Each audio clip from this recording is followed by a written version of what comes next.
വളർത്തുനായയെ വെടിവെച്ച് കൊന്നതിൽ അയൽവാസിക്കെതിരെ പരാതി. കല്ലൂർക്കാട് മരുതൂരിലാണ് ചൊവ്വാഴ്ച വൈകിട്ട് 6 മണിക്ക് മനസ്സാക്ഷിയെ നടുക്കിയ സംഭവം.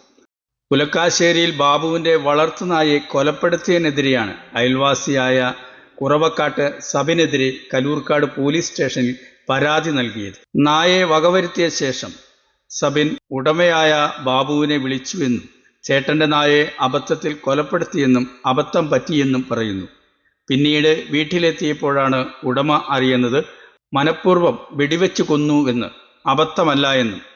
തുടർന്ന് നടത്തിയ പ്രാഥമിക അന്വേഷണത്തിൽ വലിയ ശബ്ദത്തിൽ വെടിയുയർത്തുന്ന ശബ്ദം കേട്ടുവെന്നും മരണപ്പെട്ട നായയെ മാറ്റിയെന്നും പ്രദേശവാസികൾ പറയുന്നു. നായയെ നഷ്ടപ്പെട്ട വീട്ടുകാർ ഏറെ മനോവേദനയോടെ പോലീസിൽ പരാതി നൽകുകയായിരുന്നു. എന്തിന് കൊലപ്പെടുത്താൻ ഉപയോഗിച്ച തോക്ക് എവിടെ നിന്ന്? ഈ പ്രവൃത്തി നാളെ മനുഷ്യന് എതിരെ തിരിയുമോ? സത്യം അറിയണം. കല്ലൂർക്കാട് പോലീസ് അന്വേഷണം ഊർജിതപ്പെടുത്തി. News desk, Kallurkad.